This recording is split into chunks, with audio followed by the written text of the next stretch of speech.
नमस्ते, मेरा नाम डॉक्टर अंकुरिता गुप्ता है। मैं एक आयुर्वेदिक डॉक्टर हूँ और डाइट कंसल्टेंट हूँ। Welcome to DNP India. आज हम बात करेंगे एक ऐसे टॉपिक के बारे में जो यूजुअली प्रेग्नेंट लेडीज़ में देखा गया है और आजकल जैसा मैं देख रही हूँ कि इसके केसेस थोड़े बढ़ते जा रहे हैं। वो उस बीमारी या उस प्रॉब्लम का नाम है जेस्टेशनल डायबिटीज़।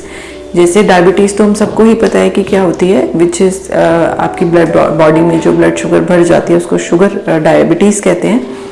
अगर ये प्रोसेस, अगर आपकी जो शुगर है सपोज पहले ठीक थी और जैसे ही प्रेग्नेंट हुई कोई लेडी और उस दौरान अगर उसकी शुगर बढ़ गई तो उसको हम बोलते हैं जेस्टेशनल डायबिटीज़ मेलाइटिस। तो यूजुअली किन लोगों में ऐसा देखा जाता है, मैंने ऐसा देखा है कि जनरली जो ऑलरेडी ओवरवेट लेडीज़ हैं या जिनको हिस्ट्री रहा है पीसीओडी का या फिर जिनको फैमिली हिस्ट्री रहा है हाई शुगर का, जो लोग लैक ऑफ एक्सरसाइज में मतलब ज़्यादा एक्सरसाइज नहीं करते हैं, बहुत ज़्यादा सीडेंट्री लाइफस्टाइल बिताते हैं, जैसे कुछ लोग प्रेगनेंसी में बिल्कुल ही रेस्ट करने लगते हैं, तो उन लोगों में ये चीज़ें, ये प्रॉब्लम जेस्टेशनल डायबिटीज़ जो है वो ज़्यादा देखी जा रही है। अब जैसे मैंने आपको बताया कि जो जेस्टेशनल डायबिटीज़ है इसमें बेसिकली प्रेगनेंसी के दौरान जो है आपका जो शुगर लेवल है वो बढ़ जाता है। उसका कारण ये भी है कि जैसे जो प्लेसेंटा होता है जिसके थ्रू आपके बेबी में ब्लड जाता है, वो भी कुछ ऐसे हार्मोन सिक्रीट करता है जो कि ग्लूकोज के आउटपुट को, मतलब कि ग्लूकोज की सिक्रीशन को बढ़ा देते हैं बॉडी में, क्योंकि बच्चे को ग्लूकोज चाहिए एनर्जी के लिए।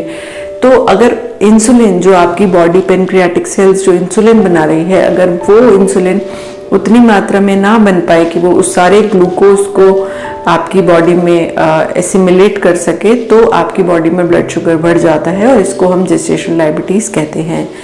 अब इससे मदर के साथ साथ बच्चे को भी रिस्क हो सकता है। जैसे बहुत सारे केसेस में हमने देखा है कि प्रीटर्म हो जाती है डिलीवरी, या बच्चे का बर्थ वेट जो है वो बहुत ज़्यादा हो जाता है। तो ये एक प्रॉब्लम है जो बच्चों में डिफेक्ट क्रिएट कर सकती है। इसलिए बहुत ज़रूरी है कि लेडीज़ को अपने शुगर लेवल का ध्यान रखना है प्रेगनेंसी के दौरान। अब हम इसको कैसे डायग्नोज करते हैं और ऐसे इसका क्या ट्रीटमेंट है उस पर हम चर्चा करेंगे। तो बेसिकली एक टेस्ट होता है जिसको हम ग्लूकोज टॉलरेंस टेस्ट बोलते हैं, जिसमें around 50 grams to 75 grams of glucose female को लेने के लिए बोला जाता है और उसके 1 घंटे के बाद शुगर चेक किया जाता है। तो वो जो शुगर है वो विद इन रेंज आना चाहिए। अगर हम रैंडम शुगर की बात करें तो वो 140 से नीचे होनी चाहिए, फास्टिंग की बात करें तो वो अराउंड 95 और उससे नीचे होनी चाहिए।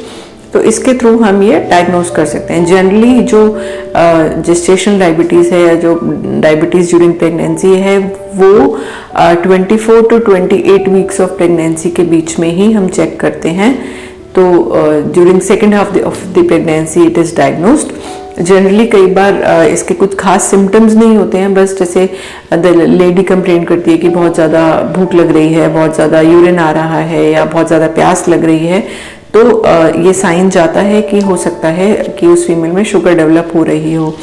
कई बार ये ऑटोमेटिकली डिलीवरी के बाद ठीक हो जाती है, बट कई बार ये सस्टेन भी करती है फॉर द लॉन्गर टर्म।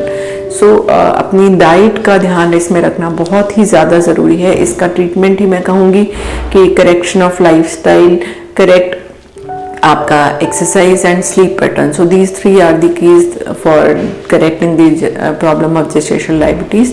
तो डाइट में अगर हम बात करें तो इस प्रॉब्लम में आपको कोशिश करनी चाहिए कि वैसे प्रेगनेंसी में आपका, क्योंकि आपका इनटेक बढ़ जाता है, आपको बच्चे के न्यूट्रिशनल नीड को ध्यान में रखते हुए खाना है, बट फिर भी कोशिश करें कि आपकी जो डाइट है वो मेजरली प्रोटीन्स के थ्रू आए। तो 40 टू 50% जो है, अगर आप कार्ब्स ले रही हैं तो 20 टू 30% आपको प्रोटीन्स लेना बहुत ज़रूरी है।